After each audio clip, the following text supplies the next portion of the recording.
The man needs the man needs no introduction because Simon Lara commonly comes on here with his knowledge bombs, known for questioning the standards and the practices that we've all come to love and trust. Take it away, Simon. All right. So first off, let me start off with some full disclosure here. I'm sick and I've been sick since Wednesday. So my voice isn't quite where I want it to be, and I might cough a little bit, but hopefully we can get through it because I'm not a quitter. So let me get a couple things in order here. All right. So I'm going to start out by talking about this presentation and where it came from. This was born out of content and ideas and sharing and chat from the open service community. A few weeks ago, I had mentioned a quote from a movie called Moneyball. When your opponent is making a mistake, don't interrupt them. Uh, People thought it was insightful, funny. I agree. I love it. I say it quite often. And from that, I was asked to share some of my unique perspectives on some of the same problems and issues and challenges that we all see in our industry and what we are going through. People who don't know me, I'll introduce myself a little bit.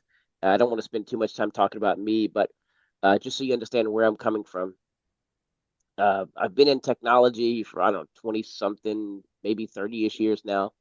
But alongside that, I've sort of danced between careers, either at the same time or exclusively either technology or coaching basketball.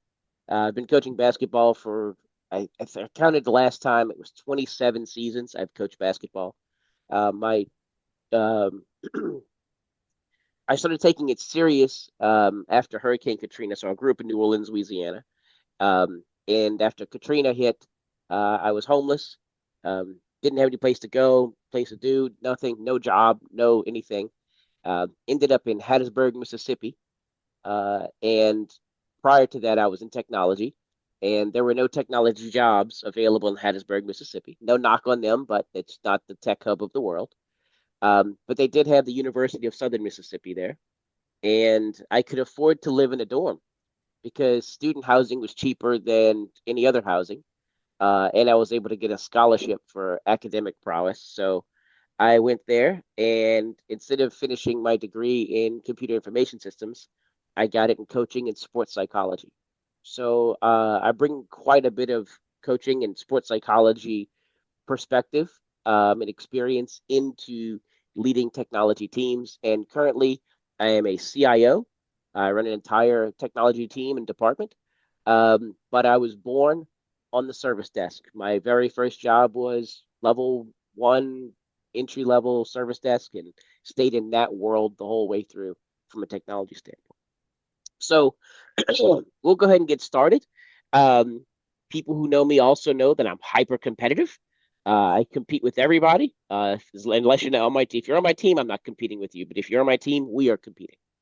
And I think what a lot of technology teams are striving to do is obvious to win and to be their best. But I notice quite often people that are building teams and managing teams are blind to the gold mine of opportunity in front of them. And it's their competitive advantage. And so many of us uh, don't even know that it's right there in front of them. So, my intent today is to open the door to this for you guys and show you what it is and show you how to grow it. So, knowing and growing your competitive advantage. One thing I'll share a little bit of insight. As I mentioned, I was sick. I have a big belief in well in allowing the experts to be experts. So I will tap in marketing people, finance people, HR people whenever we're dealing with whatever situation we have. I don't rely on just technology. And in this case, because I'm sick, I'm going to rely on Kurt Russell to do quite a bit of the talking for me because he is far better an expert at talking than I am. So to set the stage on this, we're going to follow the story of the 1980 USA Olympic team. And this it's from a movie called Miracle. You may or may not have seen it. And I'm going to let you go through a couple clips of this, and I'm going to set the stage for each and show you how Herb Brooks ultimately discovered this same competitive advantage that's available to all of you in managing technology. This is his job interview with a whole panel of various hockey experts that know more than he does, um, that know everything about hockey, and he's just coming along and trying to get this job. And we'll watch the interview process. You'll see how they treat him. You see what they think. You'll see at the end they don't even shake his hand. Um, and this is important because I want you to understand his unique perspective and what he wants to do.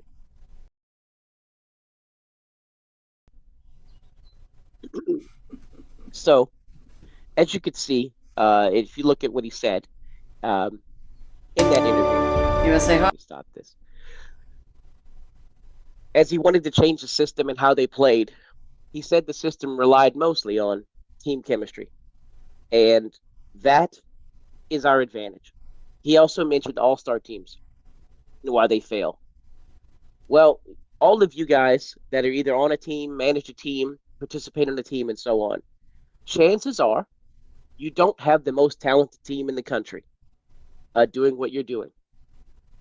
Neither did this team. And one of the things that he noticed was, or felt and believed in, that team chemistry could overcome talent and overcome the talent gap. And that's proven every day, but no more so on a grander stage than, again, this 1980 U.S. Olympic team. Um, the Soviet team, as you heard, had won the gold medal year after year after year after year, or Olympics after Olympics, right? Um, was the best team in the world, and a team made of grown men, not college kids. And in sports, very rarely, I don't think there's even one case I could come up with where the best college team could compete with the worst professional team of grown adults. It's just, they're just not on that level, right? But every now and then, these moments happen. And this guy interviewed for this job. He told them what he believed. Everyone scoffed. Everyone thought talent was more important. Everyone thought we're a long shot for a medal, but we don't want to get embarrassed. Most people thought we'd finish around eighth or ninth. They thought we'd be better than Japan. If you go back and look at the odds, they thought we'd be better than two of the 12 teams. So we'd finish 10th. One guy mentioned sixth. So you see what they thought and you know how he was different, unique. The good news for him is nobody wanted the job. Um, Everyone thought, this is just a loser's effort. You're going to go spend a bunch of 6 months, 8 months working with the team to ultimately lose, and the pay is not very good. So good for him. He gets the job. So the very next scene is the tryouts, and this is the first day of a week-long tryout. He's with his assistant coach Craig here, and this is the first time Craig will be helping and assisting him. And I want you to pay attention to how Herb goes about utilizing tryouts. And again, this is the first day. It's actually 4 hours into the tryouts um, of selecting the team that he believes will have the most team chemistry.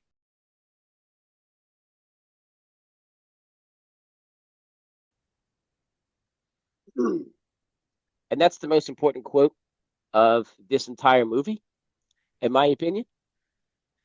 He's going through tryouts. It's a week long. He's got some of the best players in the entire country there. And even a few hours in, he's got his roster picked, or at least his first 26, and he's going to cut him down to 20.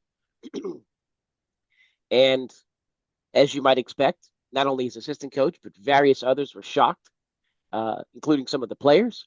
Various sports pundits around the country were blown away at what he had, the team he put together.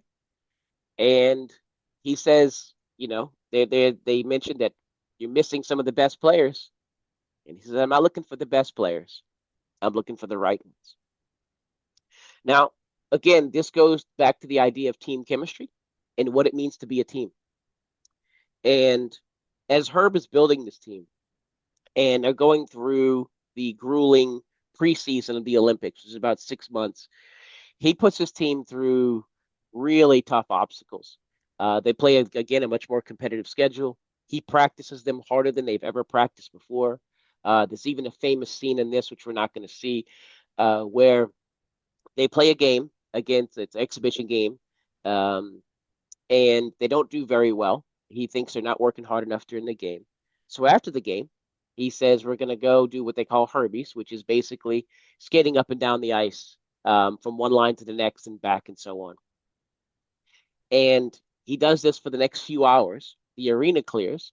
They shut off the lights in the arena. He continues to run them or make them skate. And he pushes them to a limit to their breaking point.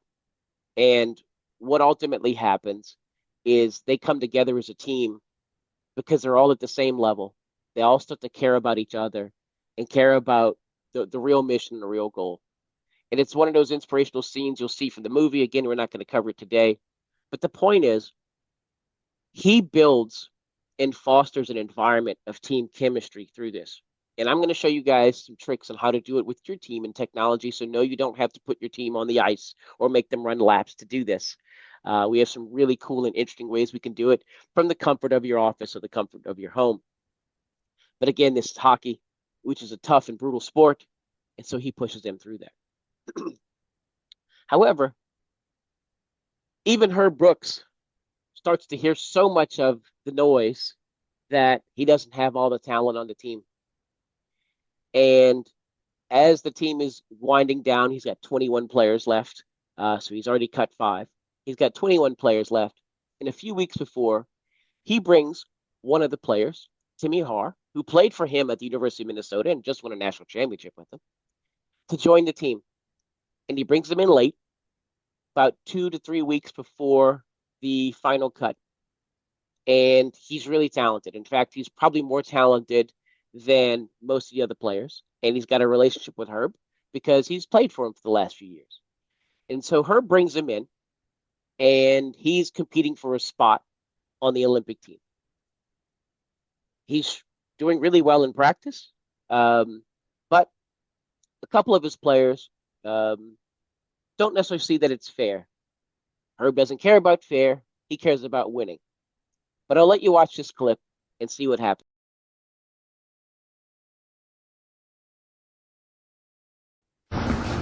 God, I miss corny movies. All right. So, as you heard from one of the players, uh, even though a more talented player is on the potential on the roster and joining them, and they all see it, they all know he's better than Rizzioni, right? They rather play with Mike instead of Timmy, and it came down to the idea that they're a family, and it even shocked coach. Um, it shocked everyone, right? How much the players had bonded and how much they cared about each other and how much they sacrificed each other, and how much they understood each other.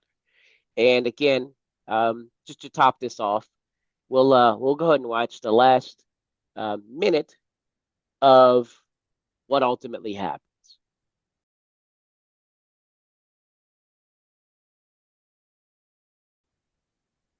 All right. So ultimately, Herb was right. A bunch of college kids who had no business being able to compete with grown men, particularly the greatest team in the world, um, against all the headwinds, against everyone who thought he was crazy. It turns out he was able to take a couple, 20-year-old kids and beat grown men in the Olympics, ultimately going on to win the gold medal. So this moment is often called the miracle on ice. It's one of the key moments in all of sports that demonstrate and illustrate your competitive advantage.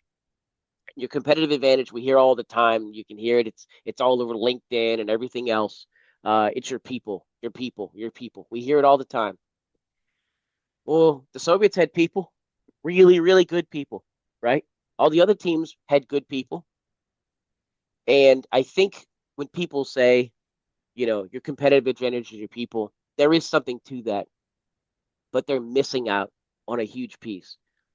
It's not just the people, It's the relationships they have with each other. The relationships between two talented individuals working on a team or working together is a force multiplier for the talent that those individuals bring. And so my belief is that team chemistry is the most important thing in all successful teams. As a leader in technology, I strive to build team chemistry, not just within my team, but across the team. So it's not just, hey, the technology team has chemistry with each other. And we start there. But shortly after that's established and built and always growing, I grow it beyond our walls. And I say, we're going to build chemistry with the finance team, with the accounting team, the operations, the supply chain team, HR, marketing, so on. And we build it across everywhere, but it starts with us. Similar to way, ITSM started with technology and has grown into enterprise service management. And everyone started to realize that technology teams are pretty good at this stuff, at, managing requests. Well, we get really good at team chemistry, and then we start to grow it everywhere. And frankly, most CIOs come from other backgrounds, either development or some offshoot, things like psychology, political science, business degrees, and so on, right? I took a help desk role and grew it into a CIO role. And it wasn't because I was the best technologist in the world. Um, it's because I was recognized multiple times as a leader. And that leadership was always founded in this idea. And it was always understood that, and understood what Herb Brooks knew, that team chemistry is what matters. So for you, it's about knowing your teammates. And you have to understand what are their motivators and what are their stressors, right? It's just not knowing, I know how many kids they have or what their dog's name is, but just knowing them on a personal level to know what motivates them and to know what stresses them out. Understand where their pain points are. And some people call these weaknesses. They're not weaknesses. You'll hear a lot of people, and I specifically don't say things like strengths and weaknesses, right? I say motivators and stressors because this is how it really is. And it's not a weakness that certain things stress you out, right? And it's not a strength that certain things motivate you to do well. It's just who you are as a person. And when you understand that about each other, it opens so much opportunity and unlocks so many doors for you to do things. Second is caring about your teammates. You need to care about their goals as much as they do. And this is hard for a lot of people. We're all paid. I get paid a paycheck. You all get paid a paycheck, independent of your team. And, for the most part, most of us are working for that check and we are working on our own career path and our own goals. And it's hard for us to think about, well, I need to worry about someone else getting their paycheck and someone else getting their bonus and someone else having their goals and career path and everything.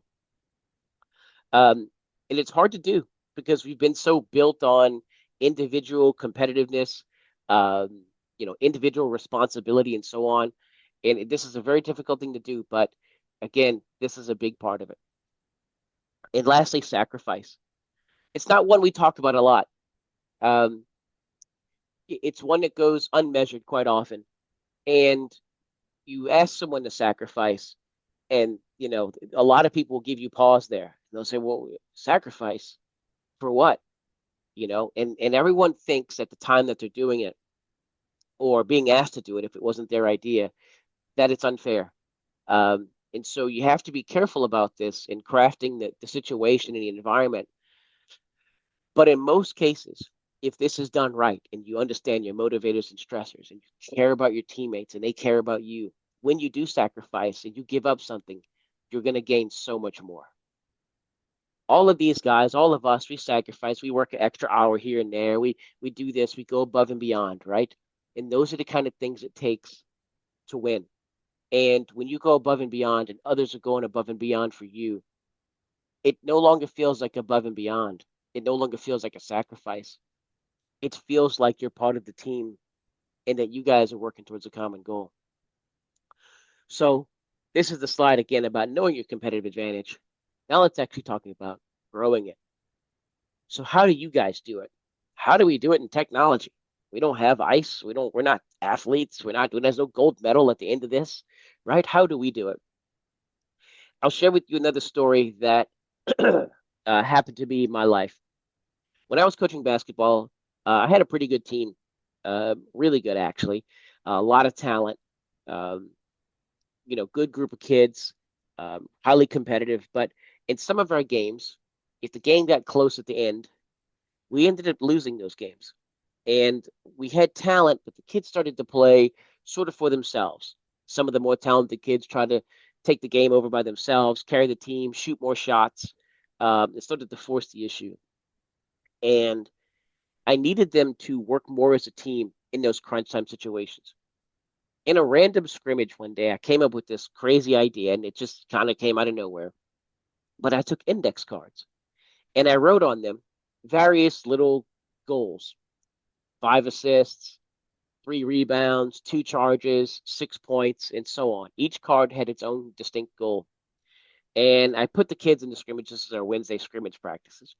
Put the kids in the scrimmage, and I handed out these index cards to every player, and I randomly gave them out. So you had people that were getting things like a point guard who generally doesn't get a lot of rebounds, got a card for rebounding. The center, who doesn't get a lot of assists in most cases, got the card for assists, and so on. And I told the teams that you need to achieve your goal. But if you don't worry. You get to sit on the sideline and rest, and the rest of the team has to run laps for every goal that you miss, however much you miss your goal by. And so I told them that everybody's, consequences were dependent on their teammates' goals. So yeah, you want to achieve your goal because if you didn't, the rest of the team was going to run, right? But the rest of the team realized, well, I need to help you achieve your goal. I don't need to worry about mine so much. I need to worry about yours. And so you have a team of 5 players. Instead of one person trying to achieve their goal, you would have 4 people trying to help them achieve it. And they all knew each other's cards. They figured it out, and they went and scrimmaged. And we started doing this every single scrimmage because by the end of that game, a couple of the players needed some assists, a couple of players needed rebounds, and the kids started coaching each other through it. They started saying things like, Brian needs 2 more assists. Let's get him on top of the key, set screens, let people backdoor for him. Let's keep trying to get this up. If he passes you open, shoot it because he needs assists because I don't want to run.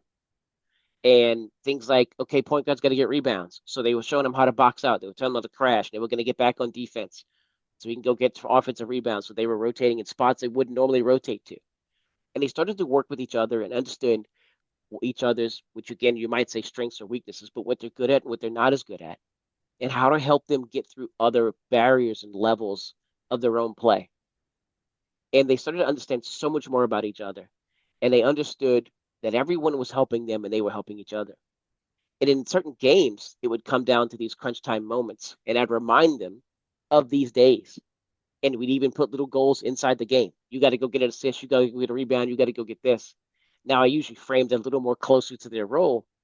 But what would happen is the team started to really care and really try to help each other achieve these micro goals that turned out to lead to a lot more winning. And in fact, we ended up going to the state championship with that team.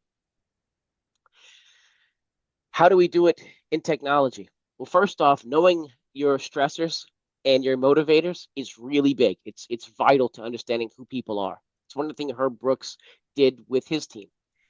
He actually gave his team a test, this big written test. You'll see if you ever watched the movie. That took him like 2 hours to do, and they all thought it was crazy. But he was determining what were their stressors and motivators. DISC, and I think we've talked about it a number of times, is a really cool workplace sort of personality test. I hate to call it a personality because it's not really like a Myers-Briggs or the color one or whatever. But DISC is a really, really cool tool that unlocks a lot of visibility into your team. And I recommend you either go to a DISC workshop or host your own. If you needed one hosted for you, I could do it. And by the way, I'll do it for free. I've done so many of them. I love it. I enjoy it. And every time I've done it, every team I've ever done it with has always told me it was one of the best things that they've ever done in their career. So if you'd like me to host a DISC workshop for you, I'm happy to do so. I won't charge you anything to do it. I just need you to know, when it is so I can schedule it because I do have a regular day job. So again, the first part is understanding your team and what makes them tick. The next thing we do is we establish goals. So as you build out goals for your team, tell everyone what they are. Be open and transparent about what they are. And what I do with my team is I give them all little goals. Maybe it's, automate a particular process, complete a project or a sprint on time, solidify certain things, complete an audit for a security audit. My God, we're going through those right now. And I take those goals, and everyone knows what each other's are, and I reward the rest of the team. I have allocated stipends and bonuses, so the rest of the team actually gets paid when the rest of the team gets it. So if me and Matt are on the same team and Matt achieves his goal, I get a stipend. If I achieve my goal, Matt gets his stipend. We've even floated some new ideas, and we've got a few things going around where I give them days of PTO. So if the whole team achieves their goals, the whole team gets extra day of PTO. I don't know that you guys maybe have that capability, but we all have something we can give, right? We all have some kind of way to incentivize. Maybe it's not stipends, but there's other things we can do to do that. So tie people's rewards to other people's goals. And one of the coolest ways to do this and build those goals is I let everybody write their own job description. And I implore you to do this. I think it's so powerful. And a lot of people are going to struggle with it at first because they're not necessarily creative with it. They're not good at this. And that's okay. Who cares if you're bad at it? Let them be bad at it. It's okay. It's not the exercise, it's the quality. You wrote the job description, right? Or someone already wrote it for you. But let them write their own and see how well it fits.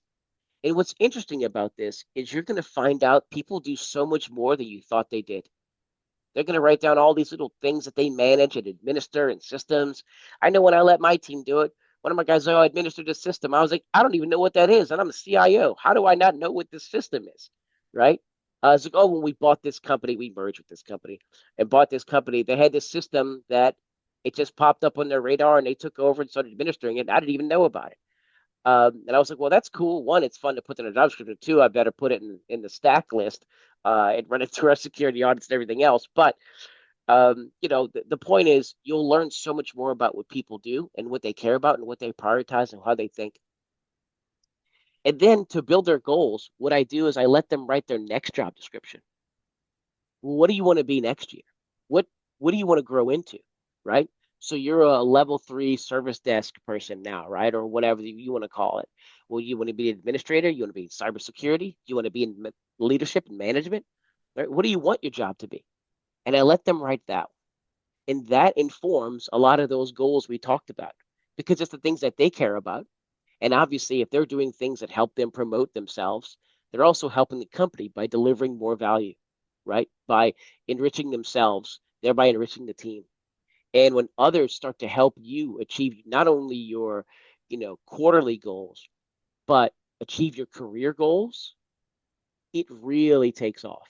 And when the whole team, 5 people, 6 people, 10 people are there helping you achieve your not only your again your quarterly but your career goals, and you're helping others grow, and you all start to grow together over time, that team chemistry, that care for each other, those sacrifices we talked about, it unlocks so much potential. And then we have some fun exercises where we let them write them for each other. Uh, Now, this is a little bit more of a comical aspect, but what also happens in this exercise is that people will tell you that you do things you don't even know you do. So many of us, if I asked you, what are your 5 biggest accomplishments over the past year? I bet a lot of you would struggle to do it. You'd have a lot of recency bias. You'd tell me about the coolest things you did in the last couple of months. But if someone on your team reminds you of some major project or milestone or something you delivered last February, chances are you'd be like, oh, yeah, I forgot all about that, right? Because like I'm busy doing so many cool things, I forgot that, right? Um, and what happens is you don't realize how much your team recognizes of you. And if you let your team start to kind of help out and write your job description for you, right? Just to see what it looks like to compare it. This is not the official one we use, obviously, but what it does is just to show what other people think of the work that you do. And again, you don't do this right away, but once that chemistry starts to foster, once people start to really connect and grow with each other, this turns into a really powerful exercise because it really creates a lot of shared experience, shared perspective, and the capacity to really grow team chemistry. to a gold medal level, and to take a team that may not be more talented than the other guys down the street, but will execute at a level that gives you an incredible competitive advantage. So yes, your competitive advantage and your differentiator, like everyone says, is your people, but it's not just the people. It's the relationships they have with each other. And more importantly, and most of all, as Herb Brooks said, team chemistry. And that's it. I'll open it up for questions. Oh, the chat has 50